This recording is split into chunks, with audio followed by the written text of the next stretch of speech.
Don Juan Luis Carriazo Rubio, profesor titular de Historia Medieval de la Universidad de Huelva, nos facilite la conferencia que se trata sobre las fortificaciones señoriales onubenses, balance y perspectiva de la investigación.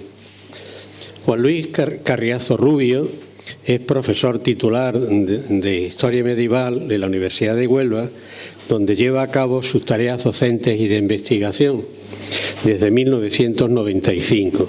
Sus principales líneas de investigación son la nobleza medieval y las fortificaciones señoriales. El número de artículos que tiene publicados son interminables y que no se puede entrar en facilitar los libros y artículos porque son una cantidad enorme de ellos. Sus estudios sobre la nobleza se centran fundamentalmente en las dos casas nobiliarias más importantes de Andalucía, la de Arcos y la de Medina Sidonia. A los Ponce de León le ha dedicado distintos libros, como La memoria del linaje. Asimismo, hace algunos años viene realizando estudios sobre la historiografía del linaje de los Guzmán y sobre sus señoríos onubenses. Desde hace casi una década compagina sus trabajos sobre la nobleza con la investigación de las fortificaciones medievales y modernas, especialmente en los territorios señoriales de Andalucía Occidental. Es coautor del libro Tierra de Castillos, que yo lo he leído y es magnífico, publicado en 2004 por la Diputación Provincial de Huelva y coordenador del volumen Las fortificaciones, guerras y fronteras en el Marquesado de Gibraleón. Además, ha dedicado sus estudios monográficos a las fortalezas señoriales de la frontera con Portugal y con la costa onubense.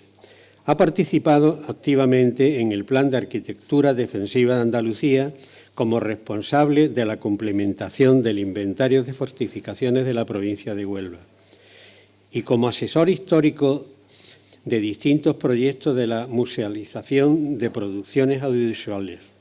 Asimismo, ha colaborado en diferentes proyectos de investigación y puesta en valor del patrimonio histórico en las provincias de Huelva, Sevilla y Cádiz. Ha dirigido 2 tesis doctorales y ha asistido a más de 30 congresos, coloquios, seminarios y cursos de su especialidad. Durante 5 años fue director de promoción cultural de la Universidad de Huelva, por lo que ha estado estrechamente vinculado con la vida cultural de la ciudad. En 2017 recibió el Premio de Excelencia Docente de la Universidad de Huelva. Es académico correspondiente de la Real Academia Sevillana de Buenas Letras y miembro de la Junta Directiva del Comité Español de Ciencias Históricas y miembro del Instituto Internacional de Ginecología Heráldica. Para mí, Juan Luis pues tiene mucho que agradecer la Fundación. Primero, ha sido amigo personal de Juan Manuel, con lo cual nos une una vinculación amistosa desde hace muchos años. Su apellido, Carriazo, como todo el mundo sabéis, es de una gran aportación para lo que ha sido Tarteso a través del libro El Carambolo, que publicó en su fecha. Y con su padre yo tuve mucho trato porque era un hombre muy agradable y además de ser médico, pues era un gran conversador. Y él me contaba que él había realizado los dibujos del libro de su padre, del Carambolo. Tiene la palabra don Juan Luis.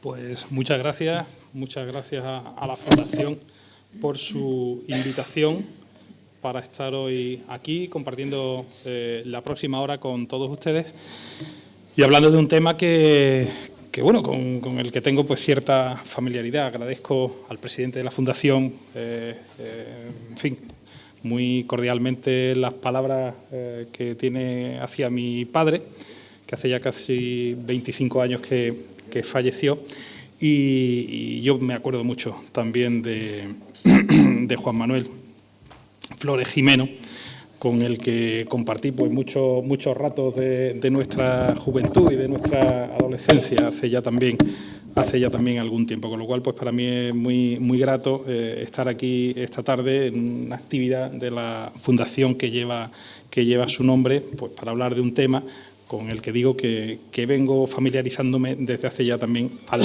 algún tiempo. Tengo que aclarar que verán las imágenes con un tono verde azulado que no depende de mí, sino del proyector, y con eso la verdad es que no puedo yo hacer nada, así que tendremos que introducir los tonos rojizos y ocres con la imaginación, porque van a quedar las imágenes un tanto azuladas, pero las podremos ver con nitidez, eso sí. Quería con esta primera imagen abordar una cuestión. El fenómeno de la fortificación es un fenómeno muy antiguo. Si ustedes contemplan la imagen de su izquierda del yacimiento de Cabezo Juré en el término municipal de Alosno, y la derecha, uno de esos fortines, ¿no?, de un pequeño búnker que hay en la orilla onubense de la desembocadura del Guadalquivir, ¿no? Entre una imagen y otra median prácticamente 5.000 años de historia, bueno, un poquito menos, 4.000 y pico, pero bueno, redondeando, 5.000 años de historia entre una imagen y la otra, y las dos son fortificaciones, ¿no? De esos 5.000 años de fortificaciones, a mí me han interesado 1.000 años los que van de la conquista islámica del territorio onubense hasta prácticamente el siglo XVIII, la guerra de la independencia. La época medieval y la época moderna. Son 1.000 años dentro de un fenómeno, el de las fortificaciones, que obedece a múltiples causas, que tampoco hay tiempo ni posibilidad de abordar aquí, de un fenómeno, como digo, extraordinariamente amplio. Es curioso además que a lo largo de la historia lo que sí se constata es que aquella célebre fase de que torres más altas han caído es plenamente verdad. O sea, no hay ninguna fortificación a lo largo de la historia que no pueda ser tomada, asaltada, ocupada o rendida si se actúa con la suficiente determinación, ¿no? O sea que la fortificación tiene un valor limitado desde un punto de vista militar, pero aún así siguen existiendo. Desde esa foto que veíamos antes de Cabezo Juré, pasando por los búnkers, ¿no?, de nuestra costa, que tenemos varios, hasta, no sé, la valla de Ceuta, todos son fortificaciones. Y todas, en un momento dado, han servido o dejado de servir para los fines para los que fueron construidas. Digo que mi vinculación con el tema es a través de este libro que ha recordado el presidente de la Fundación, Huelva Tierra de Castillos, que publicamos en el año 2004, José María Cuenca López y yo, junto con nuestro común amigo Nicola Palmieri, un fotógrafo italiano que en aquel momento estaba afincado en la provincia de Huelva, y pudimos contar con su colaboración para ilustrar el libro profusamente y además pues con una extraordinaria calidad, ¿no? Fue un encargo de nuestra también amiga Pepa Feria, que entonces era la directora de publicaciones de la Diputación Provincial, que dirigía el servicio de publicaciones pues con enorme sabiduría, ¿no? Y fue ella la que me encargó concretamente este libro, porque yo hasta ese momento me venía dedicando al estudio de la nobleza, de esos linajes, de los linajes de Ponce de León, de Guzmán, que son linajes que están asentados en el territorio sevillano, los Ponce de León fundamentalmente, sevillano-gaditano, mirando hacia la frontera de Granada, pero sin presencia en la provincia de Huelva. Los Guzmán sí, a partir de la adquisición del condado de Niebla y anteriormente también con su presencia en el señorío de Ayamonte, pues evidentemente los Guzmán sí tenían una vinculación antigua con Huelva, pero no en el caso de los Ponce de León, que es a los que yo inicialmente dediqué la tesis doctoral. No entraba en mis cálculos dedicarme a la cuestión de las fortificaciones de los castillos, y fue el encargo de Pepa Feria el que me puso en contacto con un tema entonces muy interesante porque además observamos que quedaba mucho por hacer. Lo que ven ustedes ahí a la derecha es la portada del libro Castillos señoriales en la corona de Castilla, de un hispanista inglés, Edward Cooper. Esa edición es del año 1991, y es la segunda edición, porque Edward Cooper había sacado ya un libro anterior en 1980, no con el mismo título, pero sí con la misma temática, y en esta segunda edición del 91, 11 años después, hizo una ampliación muy significativa de aquel primer trabajo del año 80. Esos 4 tomos, porque son 4 voluminosos tomos de Edward Cooper, Castillos señoriales en la Corona de Castilla, hacen un repaso por el fenómeno de la fortificación señorial en dicho territorio. Es curioso que en esa obra son más de 1.700 páginas, el trabajo de Edward Cooper. Solamente presta atención a 3 castillos señoriales de la provincia de Huelva, que son Niebla, Huelva y Trigueros. De los 3, solamente Niebla tiene una entidad constructiva y monumental todavía hoy. Los otros 2 son yacimientos arqueológicos y yacimientos arqueológicos inexplorados. Lo único que pudo hacer Edward Cooper respecto a los castillos de Trigueros o de Huelva fue reproducir no los planos que se encontraban en el archivo de Medina Sidonia, sino un croquis que él hizo a partir de esos planos. O sea, ni siquiera reproduce los planos en sí, ¿no? Con lo cual vemos que en una obra de referencia, lo que se había convertido y sigue siendo una obra de referencia sobre el estudio de la fortificación señorial en nuestro país, concretamente en el territorio castellano-leonés, Andalucía y concretamente Huelva estaba muy escasamente representada. Solo 3 fortificaciones. Daba la impresión de que la fortificación señorial de Huelva, en buena medida, estaba todavía por estudiar con cierta profundidad. Se habían publicado algunos trabajos ya en 2004. Había trabajos significativos sobre el castillo de Huelva, por ejemplo, o sobre las fortificaciones modernas de la frontera con Portugal, pero concretamente, lo que se refiere a la fortificación señorial, había bastante terreno por delante. Es curioso que cuando hablábamos con el público o con nuestros alumnos y hablamos de castillos en la provincia de Huelva, inmediatamente pensamos en los castillos de la Sierra. Todos conocemos el castillo de Cortegana, el castillo de Almonaster, el castillo de Aroche, porque los vemos, los tenemos presentes, y el castillo de Niebla. Pero quitando el castillo de Niebla, las torres de Almenara, que vemos en verano cuando vamos a la playa, ¿no?, a Matalascañas, allí el tapón, la torre que está invertida, ¿no?, la torre de Punta Umbría, son elementos quizá un tanto menores de una época posterior, pero es cierto que la fortificación señorial quedaba un tanto desvaída, en gran medida porque muchos de los edificios han desaparecido. Estamos en unas poblaciones muchas veces costeras o más o menos próximas a la costa que han tenido un desarrollo económico fuerte y ese desarrollo económico, urbanístico, etcétera, ha terminado por hacer que olvidemos, que estos lugares olviden e incluso materialmente la presencia de aquellas antiguas fortalezas. En el libro Huelva, tierra de castillos, que inspiró Pepa Feria,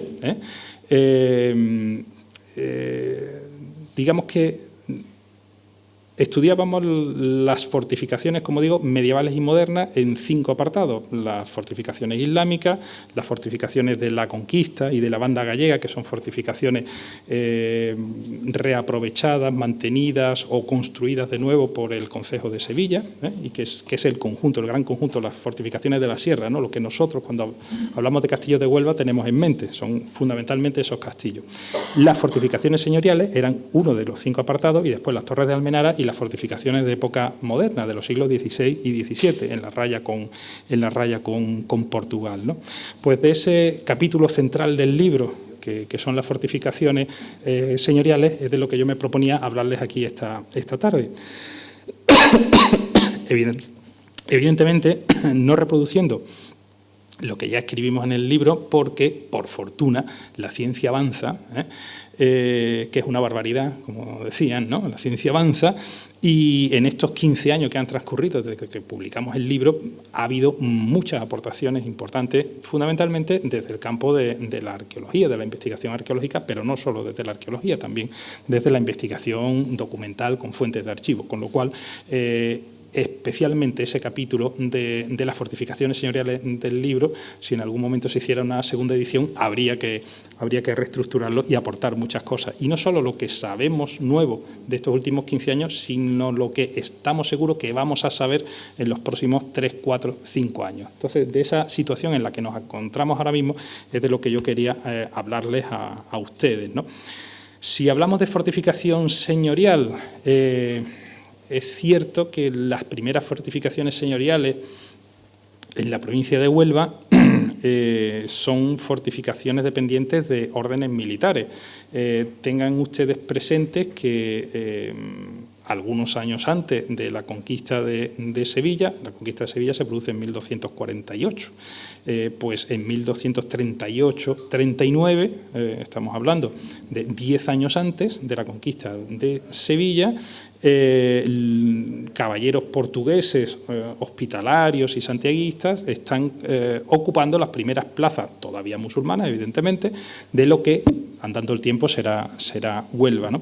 Concretamente, desde sus recientes incorporaciones de Serpa o de Moura, de Mértola, avanzan los portugueses hacia Alfayat de la Peña. Alfayat de la Peña es lo que conocemos como el santuario de Nuestra Señora de la Peña, en la Puebla de Guzmán. Hasta allí llegaron los portugueses en 1238 aproximadamente, y después vuelven al río, bajan por el río Guadiana y llegan hasta Ayamonte. Y la conquista de Ayamonte no solamente fue una conquista por tierra, sino que incluso la flota del rey, la flota portuguesa, colaboró en esa ocupación, lo que nos está diciendo que Ayamonte era una plaza con suficiente entidad, ¿no?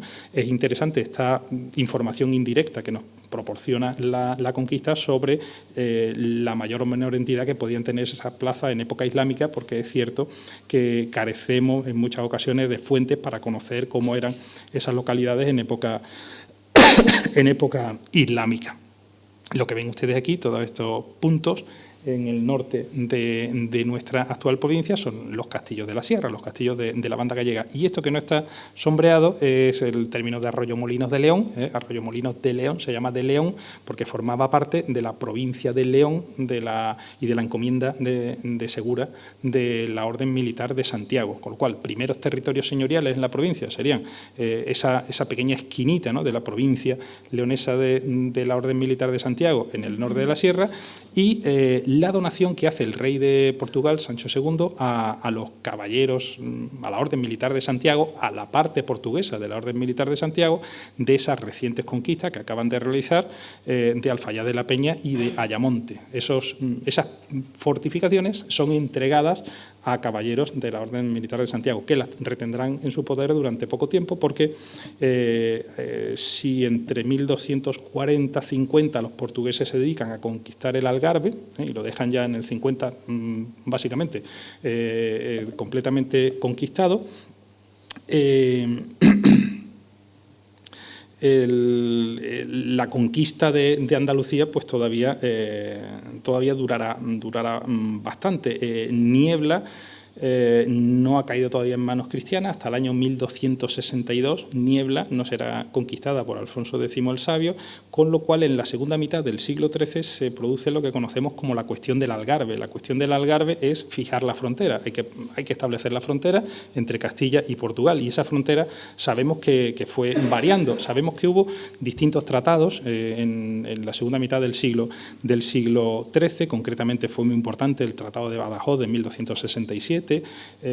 Hubo algún tratado más, y el fundamental fue el Tratado de Alcañices de 1297, ¿no? En toda esa segunda mitad del siglo XIII se pacta, se acuerda entre los reinos de Castilla y Portugal por dónde va a discurrir la frontera, y eso termina convirtiendo la frontera, no solamente el tramo nuestro, el tramo sur, el tramo de Huelva y el Algarve, ¿no?, sino la frontera en su conjunto, en una de las fronteras más antiguas de Europa, una de las fronteras más antiguas y estables de Europa. Es la frontera entre España y Portugal, ¿no? Es un bien inmaterial. Ahora que reivindicamos tanto los bienes inmateriales, la frontera, la propia existencia de nuestra frontera y la historia de nuestra frontera hay que tenerla en cuenta. Primeros territorios señoriales y primeras fortificaciones señoriales, aunque fuera de manera temporal, esos castillos de Ayamonte o de Alfayat, lo que conquistaron los santiaguistas, que recibieron los santiaguistas de su rey portugués. Ahí tienen la ubicación.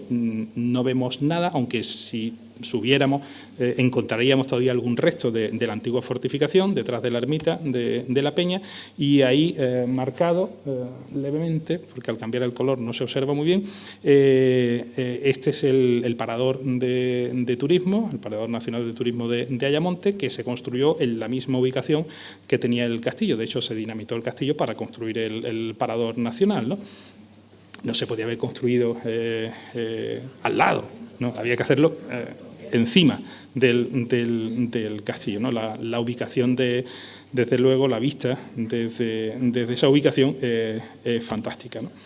En la sierra nos encontramos con algunos problemas, porque tradicionalmente digamos que hay dos opciones en la interpretación de la conquista. ¿Cuándo se conquista la Sierra de Huelva y quién conquista la Sierra de Huelva? Es algo que no está perfectamente claro. Hay autores, hay grandes medievalistas que defienden que la Sierra de Huelva se conquista después de conquistada Sevilla y con ese empuje, ¿no?, de castellano-leonés.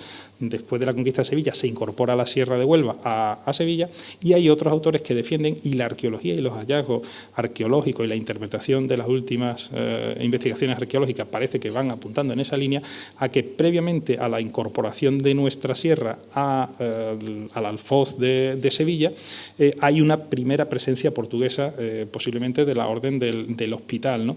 Y a poco que comparamos, esto es el castillo de Aracena, con los restos y las imágenes, que no están todavía aquí realizadas, de las últimas excavaciones que ha llevado a cabo Eduardo Romero Bomba, que defendió en nuestra universidad su tesis doctoral en el mes de julio. Yo tuve la fortuna de estar en su tribunal de tesis. Realmente pues hace aportaciones muy significativas a partir del análisis de unas excavaciones que van dejando claro que la catrachana de los textos islámicos, que muchas veces se ha dicho si catrachana es cortegana, catrachana es Aracena, a la vista de los restos arqueológicos, catrachana parece que es Aracena, porque los restos arqueológicos de la Aracena islámica son de mucha entidad dentro del castillo. Estas excavaciones concretamente corresponden a este sector, ¿no?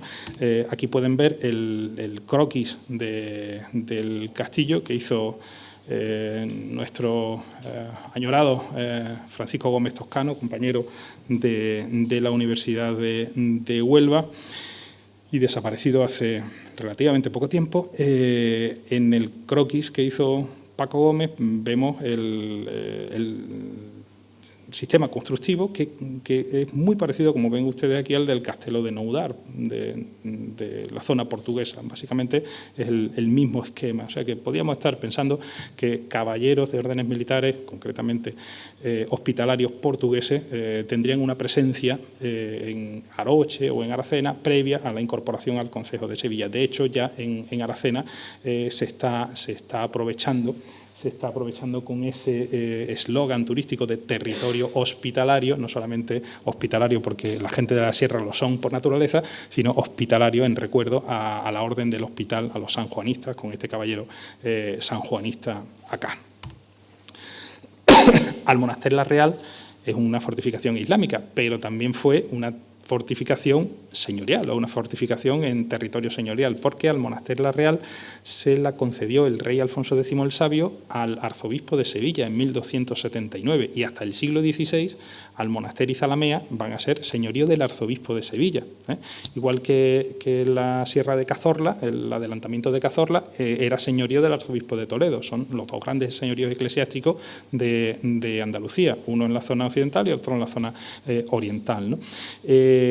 Durante finales del siglo XIII, todo el siglo XIV, todo el siglo XV y parte del siglo XVI, va a ser un señorío eclesiástico. Luego, si tenemos una fortificación, aunque sea islámica, preexistente, es el arzobispo de Sevilla el que la mantiene durante ese tiempo y se ocupa de ella.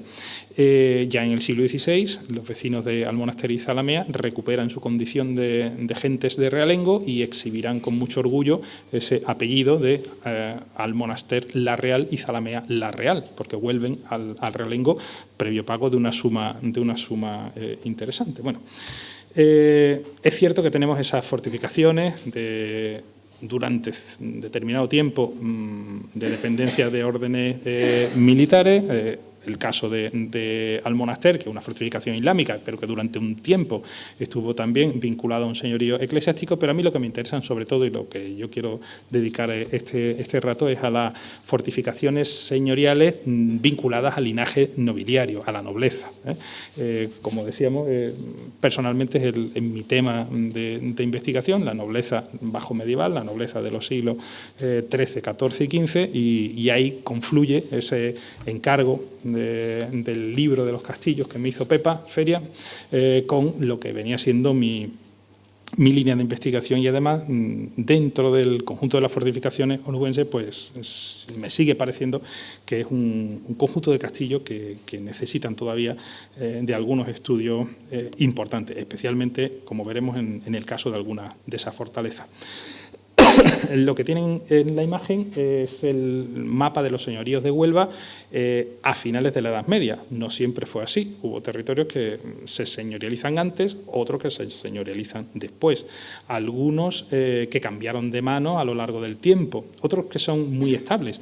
El señorío de Moguer, por ejemplo, es uno de los señoríos más estables, no de la provincia de Huelva, del conjunto del territorio nacional, de toda España, porque durante toda su historia, desde el siglo XIV hasta el final del régimen señorial, estuvo en manos de la misma familia. Eso no es habitual, porque muchas veces los linajes se extinguen, las familias se extinguen por falta de descendencia, con lo cual, pues a lo mejor es otra familia más o menos emparentada la que termina recibiendo esa herencia, ¿no? O simplemente los señoríos cambian de mano por múltiples cuestiones, ¿no? En el caso del señorío de Gibraleón, que es un señorío muy importante, muy significativo, Gibraleón se señorializa como pago, forma parte de las compensaciones que tiene que entregar el rey a principios del siglo XIV para que los infantes de la Cerda renuncien a sus derechos sucesorios a la corona, ¿no? Es uno de los múltiples señoríos que en todo el territorio peninsular recibieron los Lacerda, ¿no?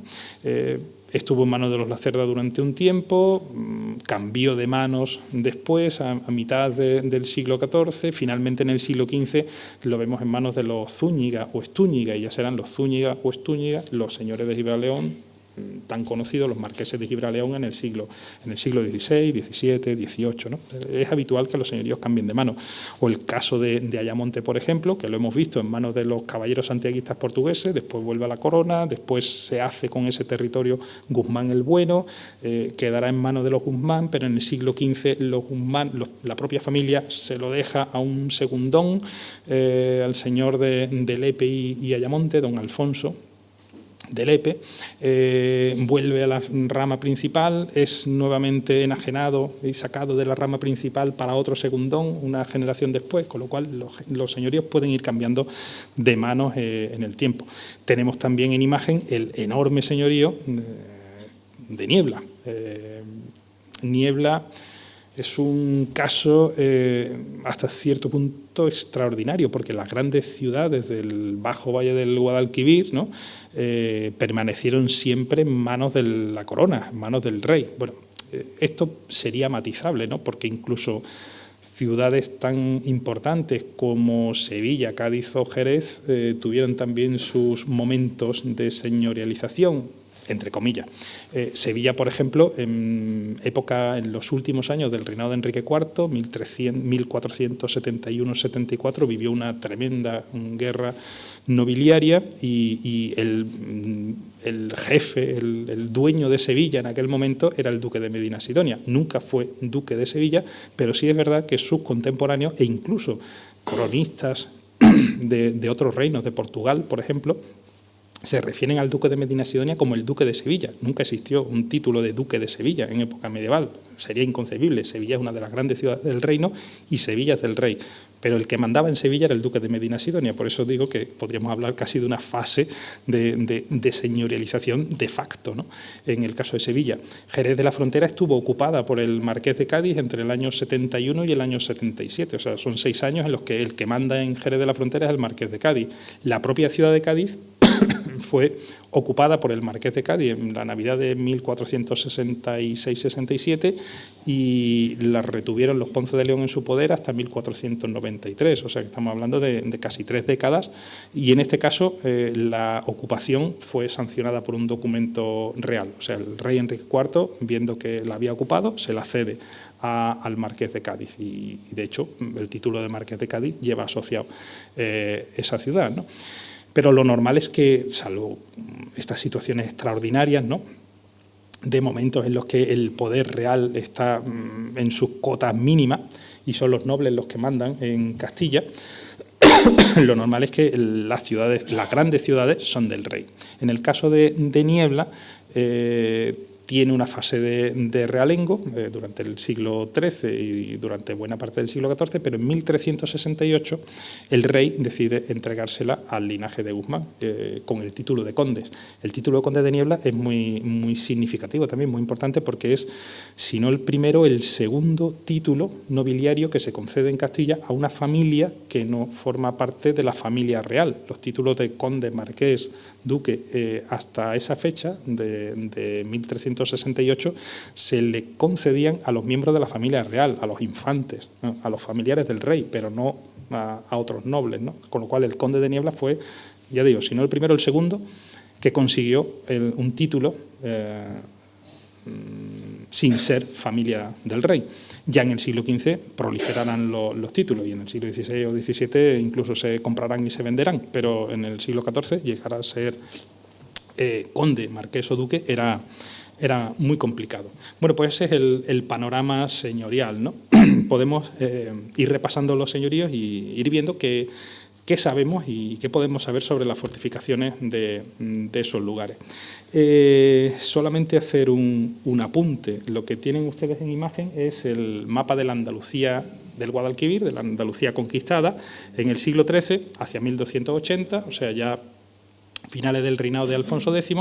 Aquí lo que estamos viendo son los grandes señoríos eclesiásticos de Almonaster Zalamea, que les decía antes, y de Cazorla, del adelantamiento de Cazorla, y lo que vemos es cómo los señoríos se agolpan sobre todo en la frontera con Granada, y todos estos lugares con trama de puntos son señoríos de órdenes militares. En época de Fernando III, de Alfonso X el Sabio, se pensaba que la mejor opción para controlar las fronteras eran las órdenes militares. De hecho, anteriormente, antes de las Navas de Tolosa, si ustedes viajan por Castilla-La Mancha, por ejemplo, ahí hay extensos territorios que dependían de las órdenes militares de Alcántara o de Calatrava, por ejemplo, es donde tenían, o la Extremadura, por ejemplo, igual, ¿no?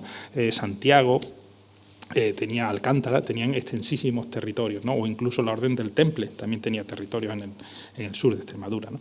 Ese es el modelo que se pensaba como el mejor para proteger la frontera. Órdenes militares custodiando la frontera. Eran tropas de élite las órdenes militares.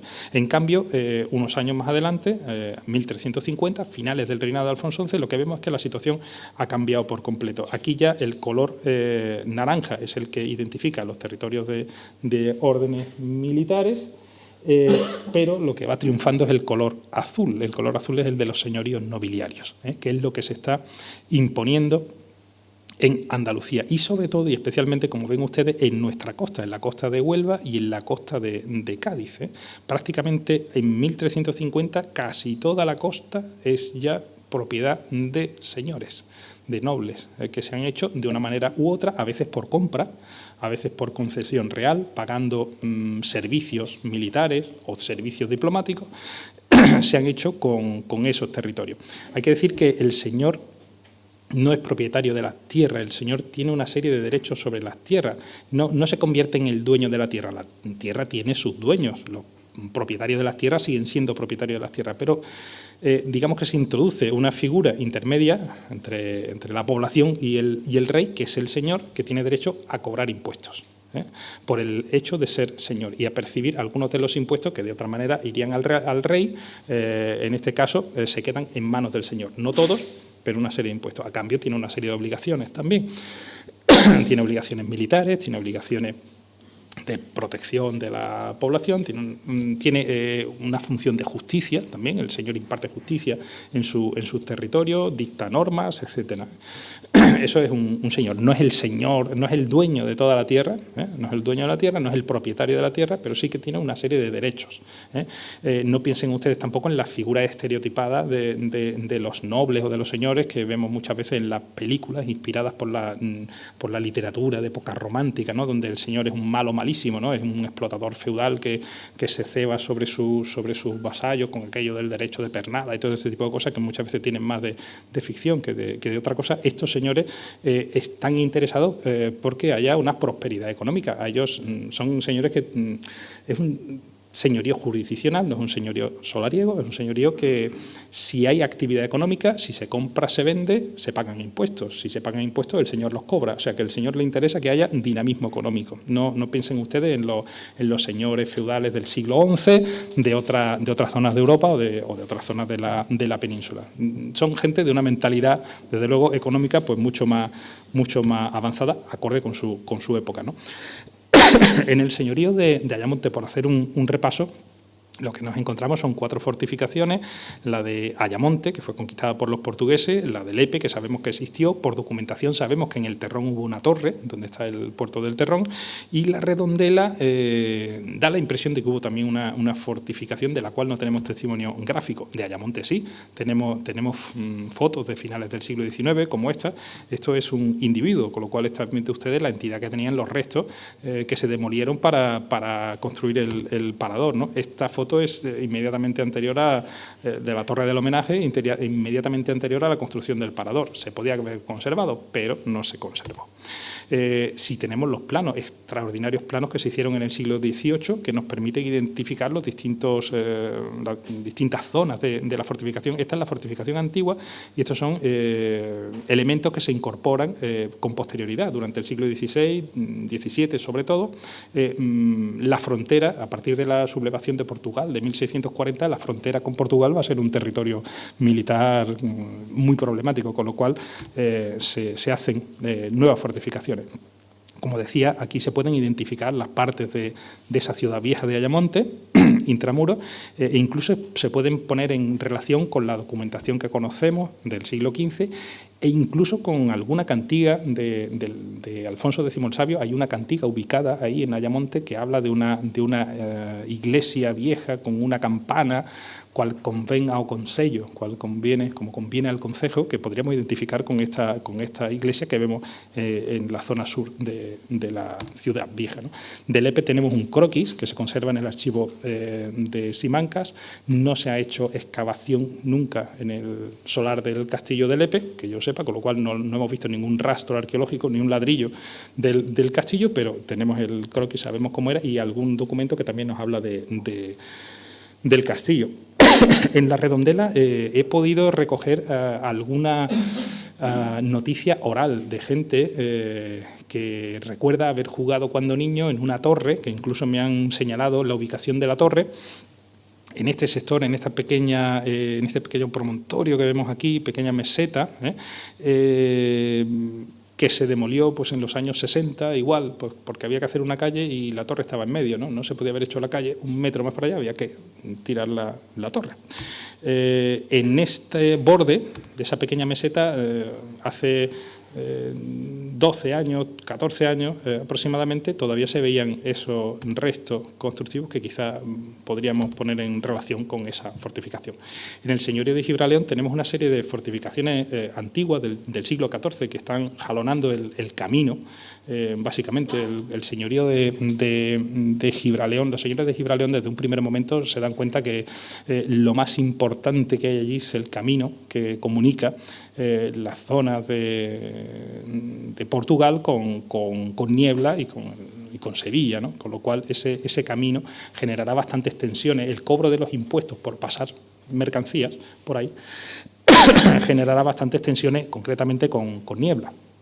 Y después tenemos unas fortificaciones que son posteriores, ya del siglo XV, que son Cartaya o San Miguel de Arcadebuey, ¿no? Cartaya es una fundación de principios del siglo XV y San Miguel la tenemos constatada a mitad del siglo XV. Estas, por tanto, son más antiguas, del XIV, y estas son del XV, ¿no?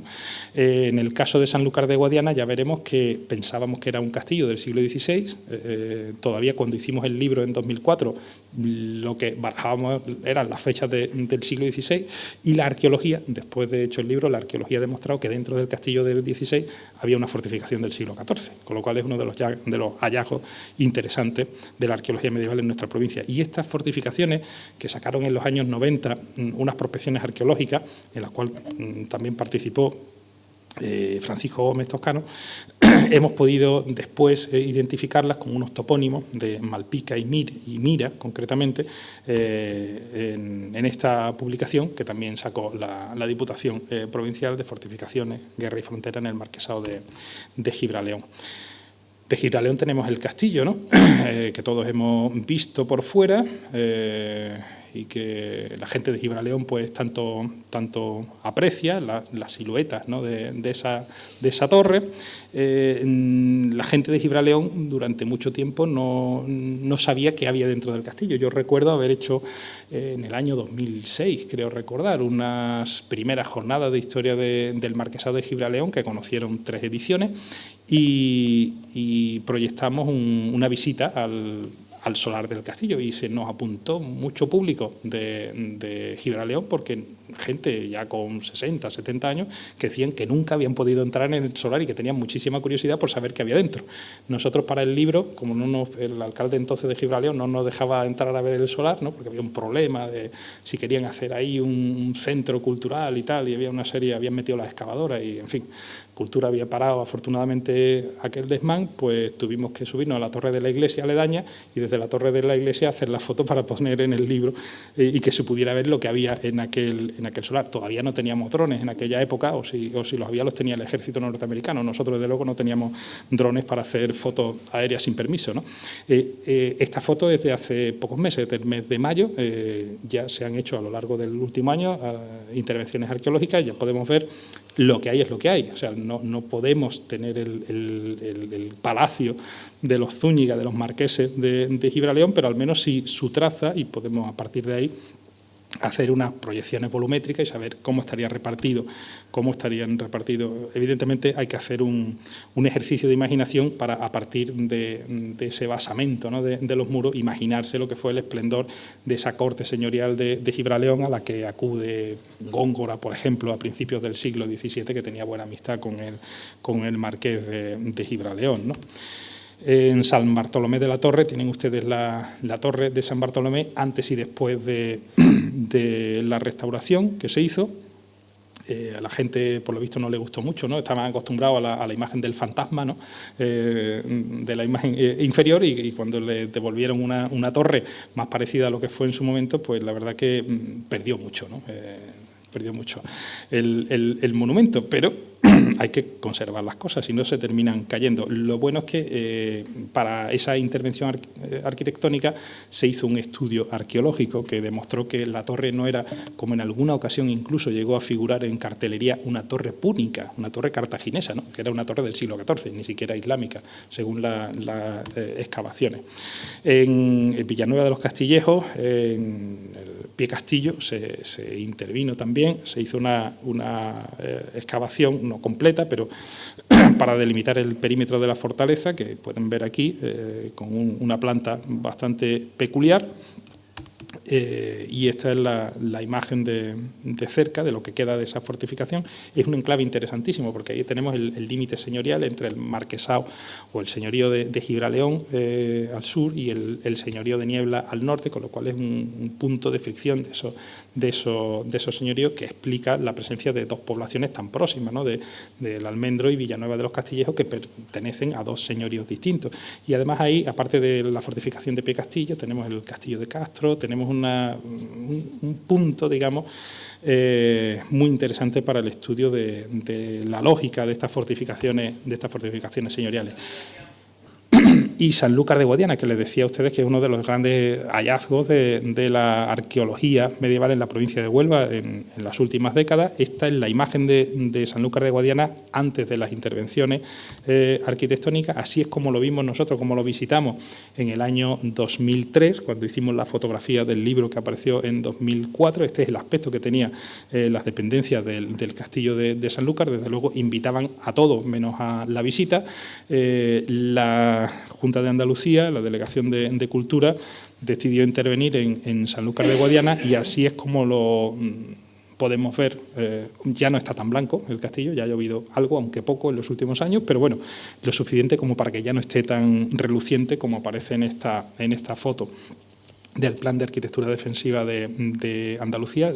Esto ha supuesto una inversión económica muy fuerte, y además una inversión económica en unos momentos en los que la economía no era precisamente boyante en nuestro país, con lo cual hay que elogiar el esfuerzo de la administración, en este caso autonómica, por invertir en el patrimonio.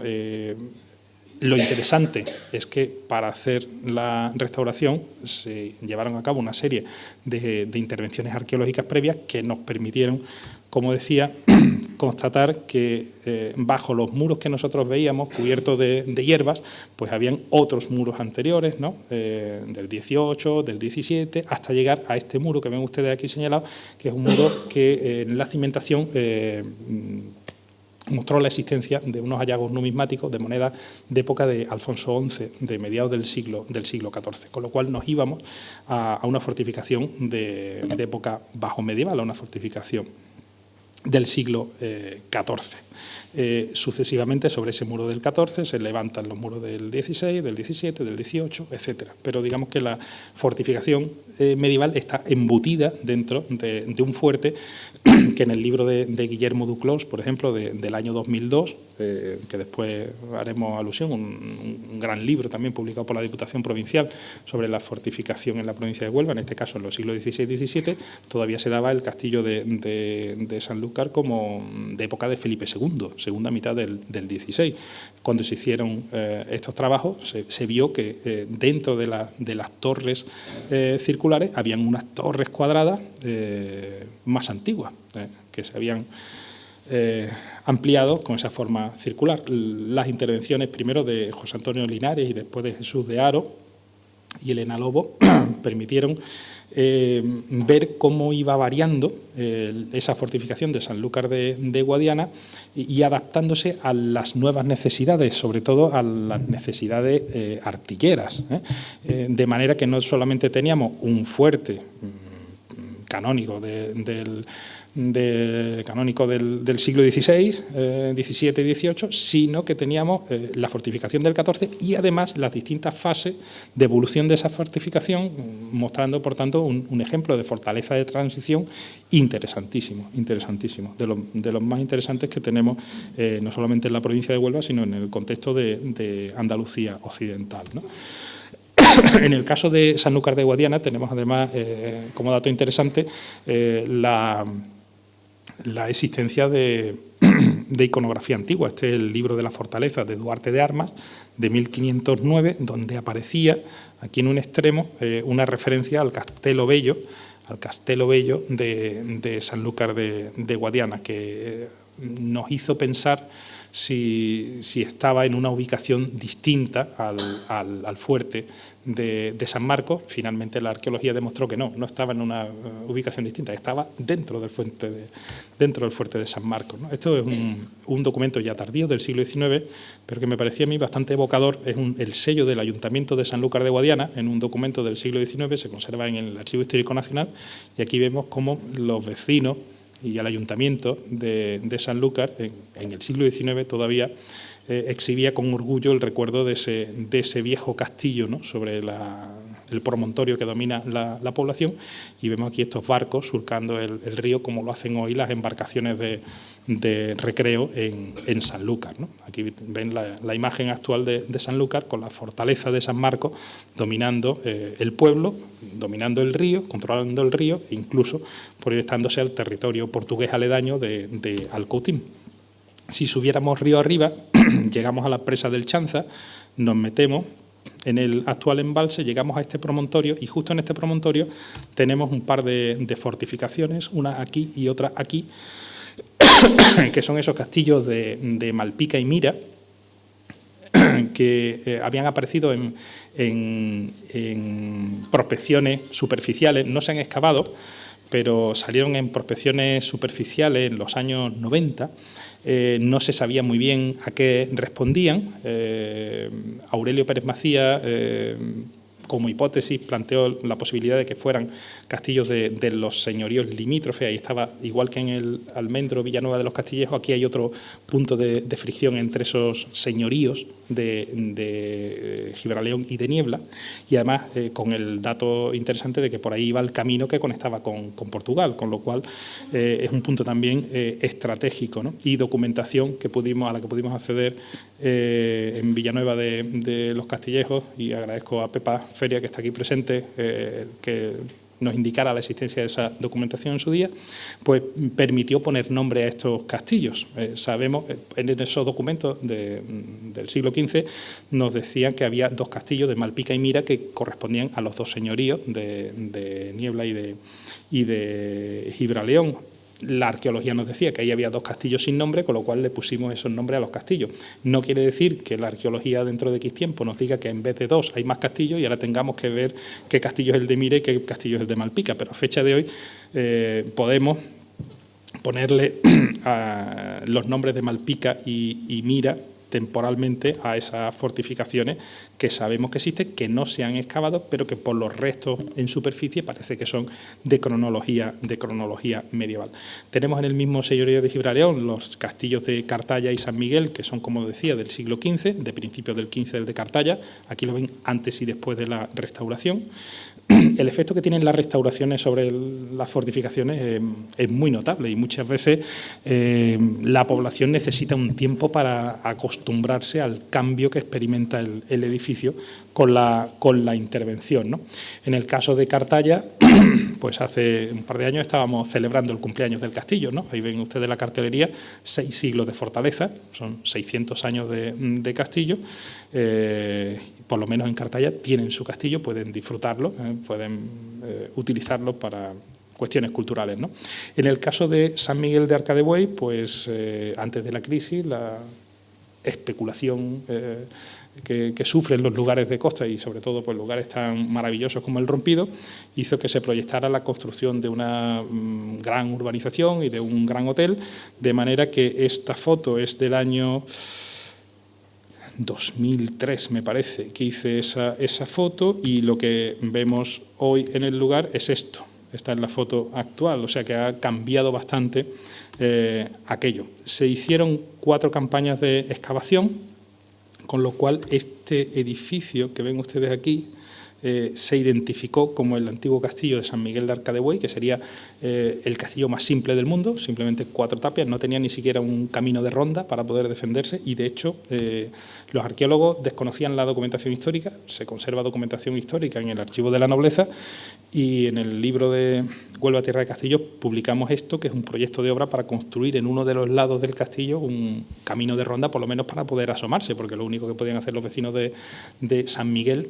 de Arca de Buey, que era el sitio que había donde hoy está el Rompido, lo único que podían hacer si venían los corsarios turco-berberiscos era meterse dentro del muro y aguantar allí hasta que aquella gente se marchara. Es cierto que sabemos que en el siglo XVI y principios del XVII hubo asaltos corsarios en San Miguel terribles, ¿no? Del orden de llevarse 80 vecinos. De hecho, San Miguel de Arca de Buey termina desapareciendo, igual que el Rincón de San Antón, que estaba cerca de Punta Umbría, termina desapareciendo en torno a 1650 por el efecto de los ataques, y no solo de los ataques, sino del miedo que tenía esta gente cada vez que llegaba el verano a que de noche y sin previo aviso pudieran desembarcar por allí los berberiscos y llevarse a quien quisieran, ¿no? Porque realmente cómo podían esta gente defenderse, ¿no? Ese miedo es lo que hace que estas poblaciones, que son, si lo observamos, las únicas poblaciones que están en primera línea de costa, en la playa, ¿no?, terminen desapareciendo a mitad del siglo XVII. El resto de poblaciones de nuestra costa están resguardadas o en el estuario o en la desembocadura de algún río o algún kilómetro tierra adentro, ¿no? Porque la costa que hoy disfrutamos como veraneantes, ¿no?, o como paseantes en cualquier momento del año, nuestra costa tan atractiva, en estos siglos medievales, modernos, pues era un territorio de frontera, era un territorio realmente muy, muy peligroso. Estas son imágenes de las excavaciones que se hicieron en San Miguel de Arca de Buey. Podríamos tener allí un parque arqueológico, podríamos ver un pueblo del siglo XV-XVI completo. Salió incluso el osario, el cementerio, las calles, en fin, el horno. Teníamos todo el pueblo, pero en fin, la especulación inmobiliaria es lo que tiene. Ahora tenemos un parking y un gran hotel que podía estar unos metros más allá y convivir con el solar arqueológico, pero son decisiones políticas. Este es el aspecto que tenía San Miguel de Arcadebois antes y este es el aspecto que tiene ahora. Al menos se ha conservado parte del muro. Otra parte, como estorbaba para hacer la recepción del hotel, se tiró. Desde los años 60 los castillos están protegidos por ley, pero a veces es más barato pagar la multa que no variar el proyecto de obra. Entonces, es lo que tienen estas cosas. En los señoríos, en esos señoríos antiguos de la orilla izquierda del río Tinto, Palos y Moguer, también tenemos algunas fortificaciones.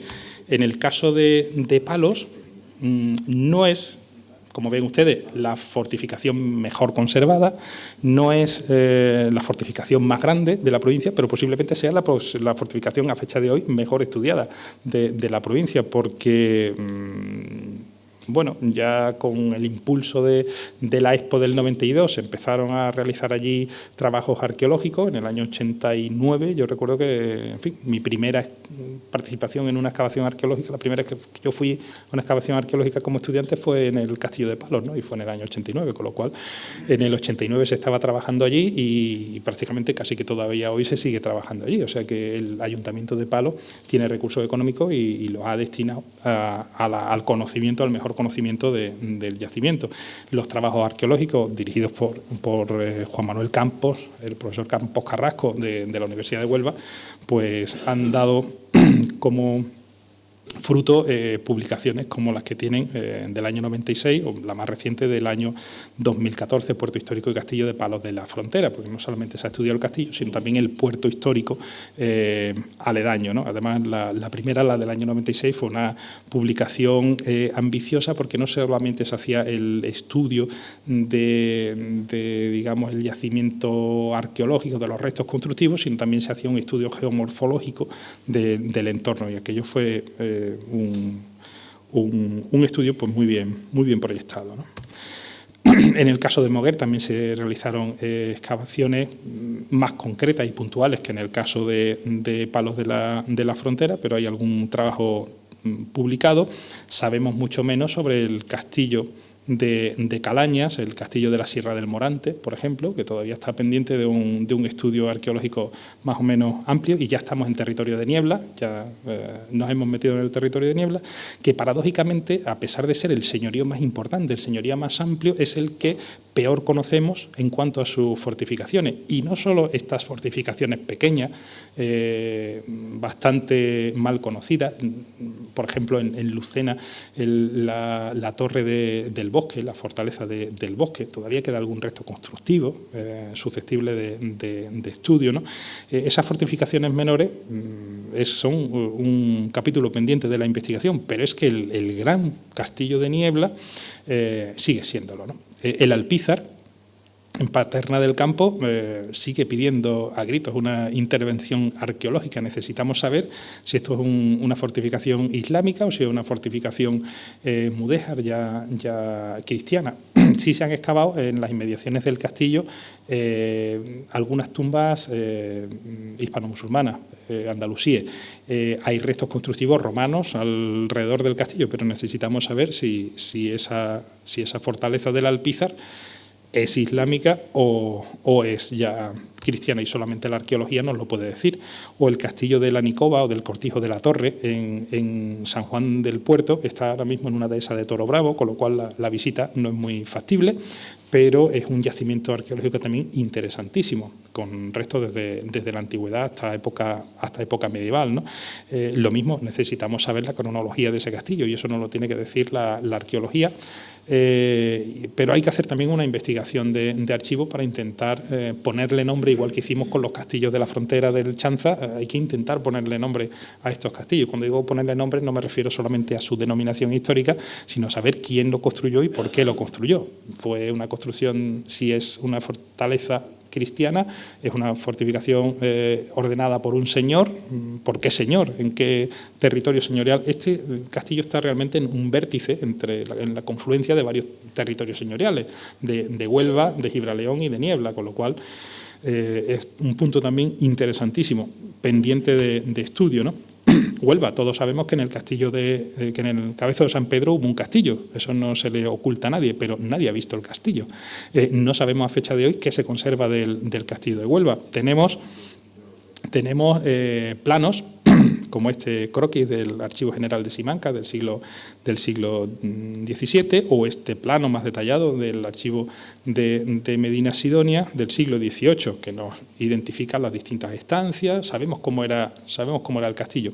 No solamente eso, en el Archivo de Medina Sidonia, en Sanlúcar de Barrameda, hay cuentas y cuentas y cuentas que nos dan mucha información. Diego Díaz Hierro ya hizo algunos trabajos importantes sobre el castillo, y después José Luis Gozalve, también desaparecido hace poco, pues publicó algún libro sobre el castillo de Huelva, ¿no?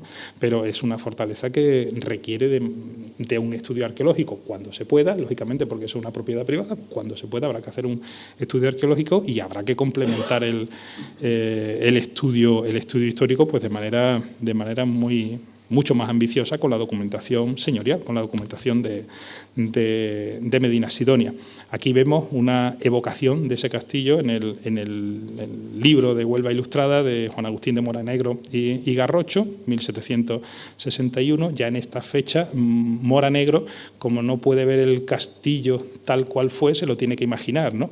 O mejor dicho, el grabador que hizo el grabado para ilustrar el escudo de Huelva, pues tiene que imaginarse el castillo de Huelva. Y les hablaba de Niebla, que lo dejo para el final de manera premeditada, ¿no? Porque volvemos al territorio del condado, al territorio de los Guzmanes, previamente a una gran ciudad de realengo y previamente a la capital, a la que siempre fue la capital de todo el territorio, ¿no?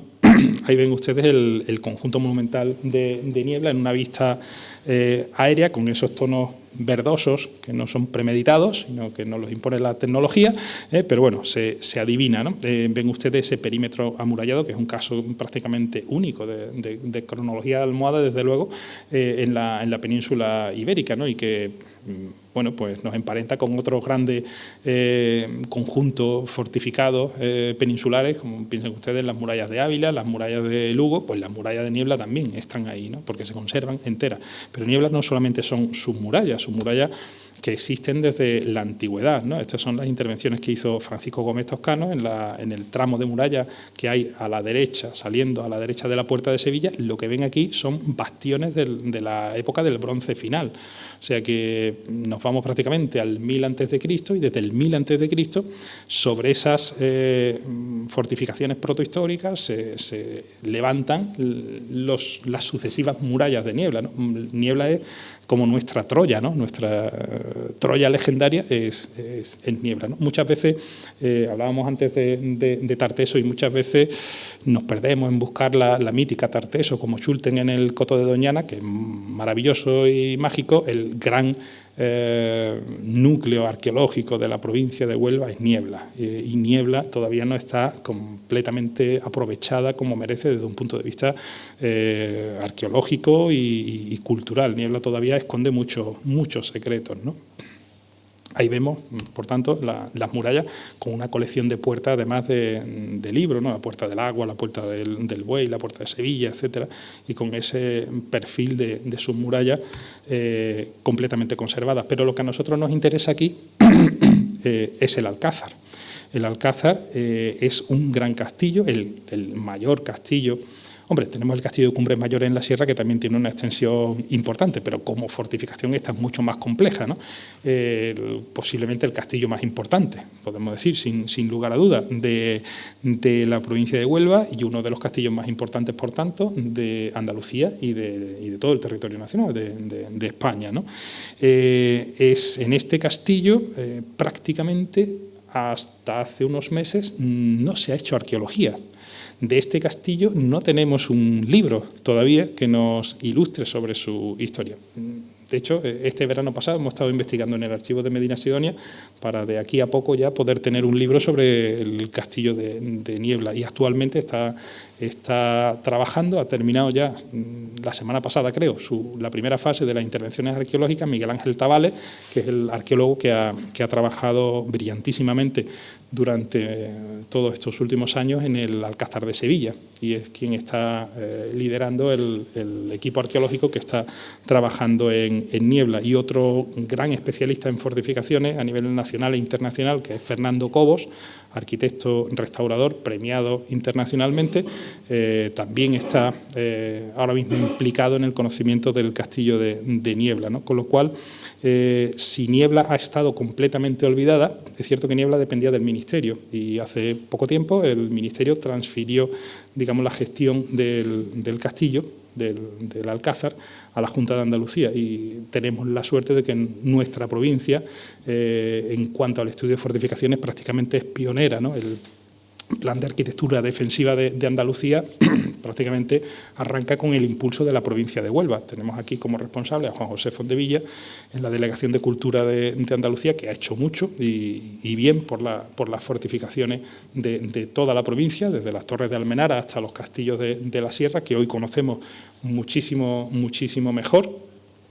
Y ahora está, pues, en fin, encima de su mesa está Niebla, y eso es una grandísima noticia, porque ya digo que siendo uno de los castillos más importantes de Andalucía y de todo el antiguo reino de Castilla, estaba virgen, completamente virgen, y a fecha de hoy ya se están realizando los primeros estudios, pero todavía son memorias inéditas, ¿no? O sea que espero que en el plazo de un par de años vean la luz como libro y se puedan disfrutar por parte del público, ¿no? En el caso de Niebla tenemos un elemento espectacular, que es la barrera artillera, lo que vemos cuando pasamos por la carretera, que realmente es espectacular, pero nos plantea muchos problemas. Que ven ustedes el esquema de esa barrera, con distintas plantas y con troneras para el uso de la artillería. Hay que decir que la carretera discurre por lo que fue el foso de la fortificación.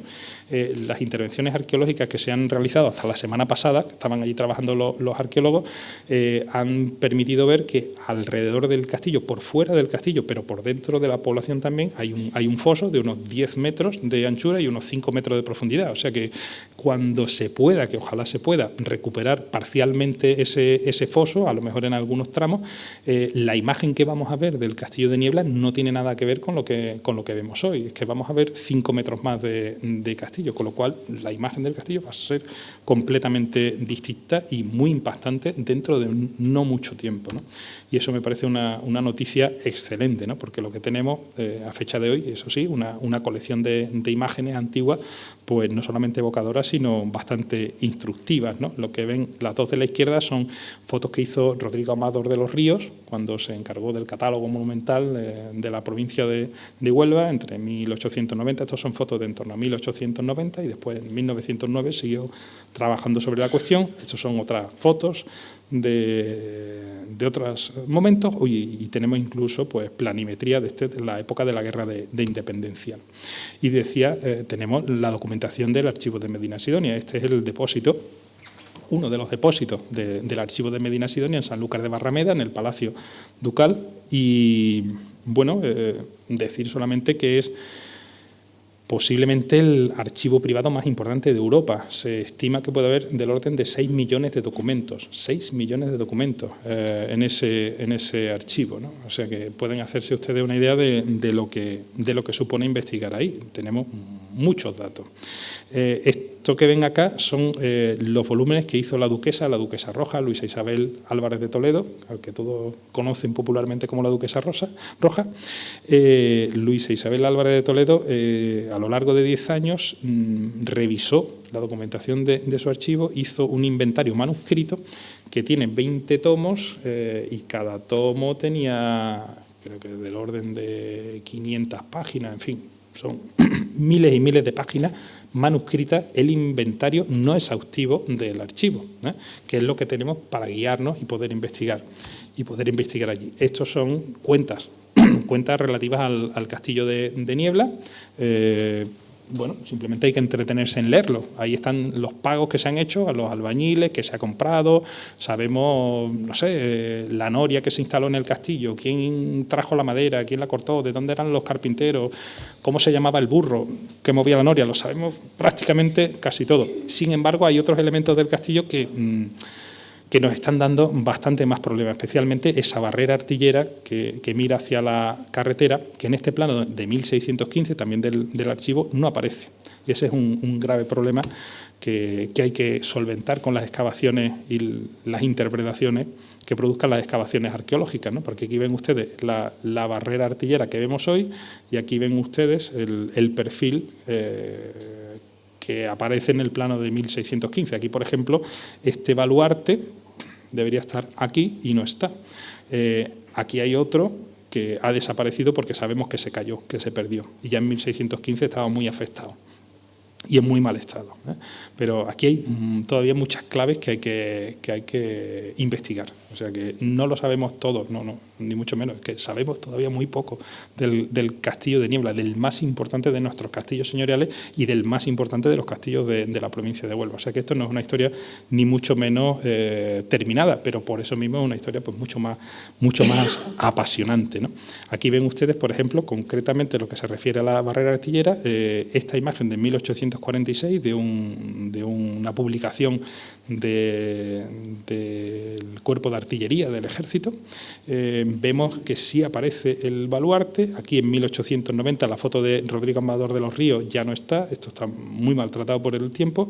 Elena Huicho en 1929 lo está levantando desde el pie y Rafael Manzano en 1965 vuelve a levantarlo porque a principios de los años 60 y por una lluvia se había caído. O sea que mucho de lo que vemos en nuestros castillos es fruto de las restauraciones históricas. Necesitamos conocer muy bien qué se hizo en esas restauraciones históricas, a lo mejor hace 40 años, 50 años, no tanto tiempo, qué se hizo para saber qué es original o qué ha podido ser reinterpretado. Cuando Rafael Manzano construye esto, está reconstruyendo un elemento original del castillo o está reconstruyendo lo que inventa Elena Huicho. Hay que sentarse y estudiarlo con mucho cuidado y sobre todo es la arqueología la que en este caso nos puede dar las claves para ver qué corresponde a la intervención de Elena Huicho en 1929 o qué es o no es original, ¿no? Ahí ven ustedes a la inglesa de Niebla, Elena Huicho, un personaje fascinante que merecería una novela y una serie de televisión por lo menos, o una buena película de época, y al cura, su oponente, ¿no? El cura Cristóbal Jurado Carrillo, ambos, los dos, muy interesados por las antigüedades, ¿no? Y con una perspectiva pues, que difiere mucho de la perspectiva histórica, científica actual.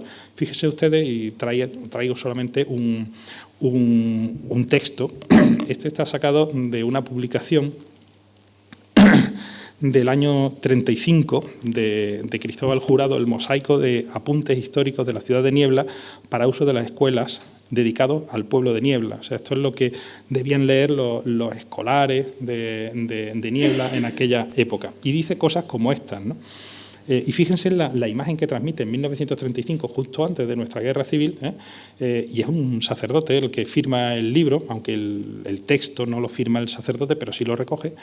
Fíjense la imagen que transmite de los nobles que construían castillos y de la oportunidad o no de restaurar esos castillos. Dice: restaurar el castillo de Niebla, aunque agradara a los turistas, que no son muchos, es asunto de vivos y de bobos y pedantes, que quieren todavía quemar incienso a la soberbia de los antepasados egoístas y recordar la fusta y el látigo para los cautivos y prisioneros y ejercer una especie de preponderancia y desprecio para las clases humildes, haciendo ver que todavía tienen dinero de los latrocinios de los antepasados. Malditos condes soberbios, maldito el castillo militar y malditos los presumidos alcaides de sus fortalezas que trajeron la completa desolación de Niebla hasta el día. No queremos próceres ni restauración de castillos a la inglesa, pues cada piedra del castillo casi representa la vida de un hombre y la multitud de lágrimas de seres queridos sacrificados al egoísmo de poderosos señores. Los pocos turistas o arqueólogos deben sacrificarse al bien de las clases pobres, que demandan no castillos y fortalezas, mansiones de soberbio, sino obras sociales a que deben dedicar su dinero los hombres ricos. Hombre, por fortuna el castillo no se dejó caer. La labor de Elena Wissow fue fundamental en eso, incluso consiguiendo que con dinero del duque de Medina Sidonia se construyera una barriada en Niebla para alojar a la gente pobre que vivía, pobres de solemnidad, que vivían casi de manera troglodita dentro del castillo. Se pudo realojar a esa gente, vaciar el castillo y acometer las primeras restauraciones históricas sin criterio científico. Tampoco le podemos pedir a Elena Wissow algo que no podía tener en 1929 una persona con su formación, evidentemente, pero nos ha preservado el edificio. Y ahora sí, con criterios científicos, ya sí podemos hacer cosas. Esta foto es del jueves pasado, esto no tiene una semana, se está rehabilitando el castillo y dentro de unos meses, para la primavera, para el verano próximo, podremos ir al castillo de Niebla, ver cómo se ha recuperado el muro perimetral del castillo e incluso se va a habilitar ahí un centro de interpretación con unos contenidos que nos expliquen algo más del castillo de Niebla y de los castillos señoriales de Huelva, porque actualmente el programa expositivo que tiene el castillo, en fin, es nefasto, ¿no? Esa cámara de torturas que tenemos allí en las mazmorras, las supuestas mazmorras del castillo, que son una galería de tiro interesantísima. Nadie nos explica el uso de la pólvora en el castillo, por qué el castillo tiene esas formas que tiene, ¿no?